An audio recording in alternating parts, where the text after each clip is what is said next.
a great example of that. And I think what we'll do is this fall, we will cover paradoxes for a whole month and for a segment of the daily challenge, because I think they're that powerful. And there's a lesson that I'm thinking through these, and I'm like, oh man, I can think of a lesson of how I learned that for each one of these. And I'm sure by the time fall rolls around, I can find at least 30, 31 of them to share for an entire month. So, and then here's the other time saving efficiency trick. I can use it both for the Supersize Your Business group and tie that to, well, what does this mean to our business? And do it for the challenge too. So what am I doing? I'm being effective and efficient because I'm using the same topic for both. And why did I think of that? Well, because I did both today, right?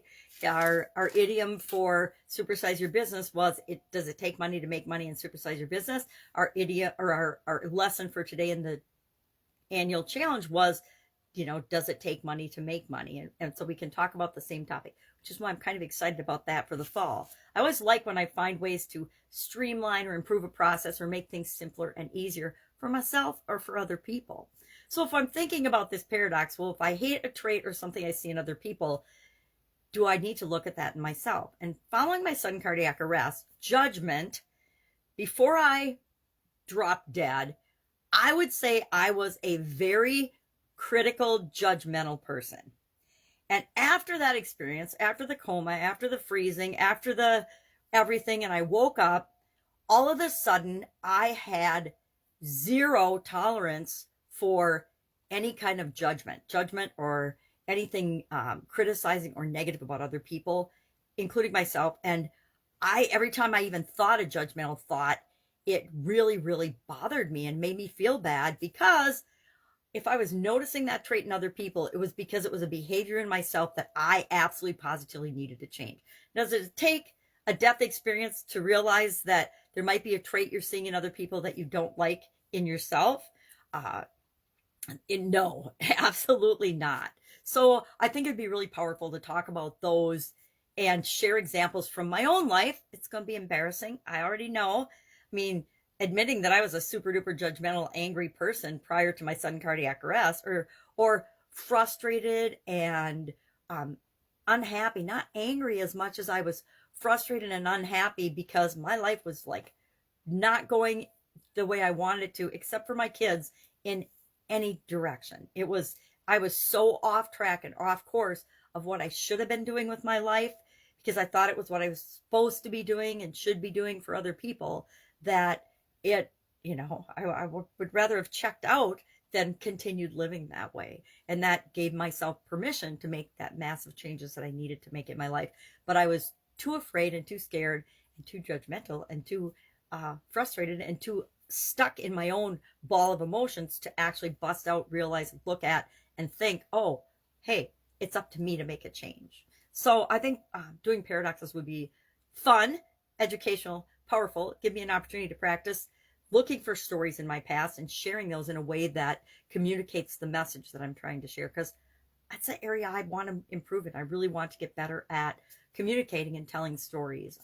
It's not like I don't have thousands and thousands of stories. I just don't know how to present them in a way that people can relate to. And so that's a skill I want to, in the area of communication, get better at. So guess what I'll probably be talking about when it comes to communication? How can I become a better storyteller, right? Anyway, so paradoxes. Does it take money to make money? I think it was interesting that as I researched that, from the same source, Inc.com, Inc. magazine, which is just a business magazine, right? Had an article saying, no, it doesn't, in July. They were both in July. I thought this was fascinating too. July of 2006, no, it doesn't take money to make money.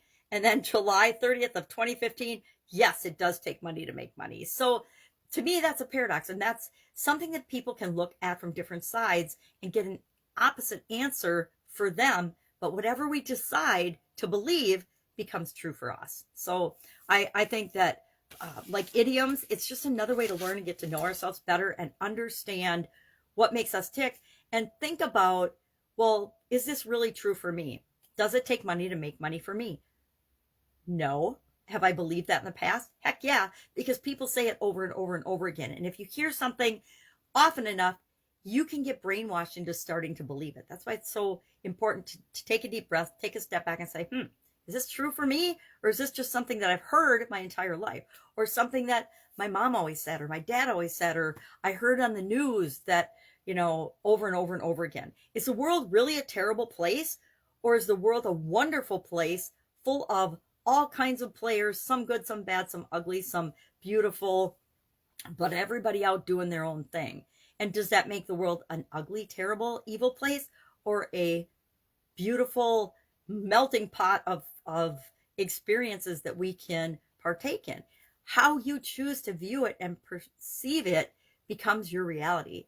So you can live in the doom and gloom, negative, unhappy, frustrated world, or you can choose to look for the things that light you up, make you happy, and follow those. All right. Any questions? Hit me up. Otherwise, I will be with you tomorrow.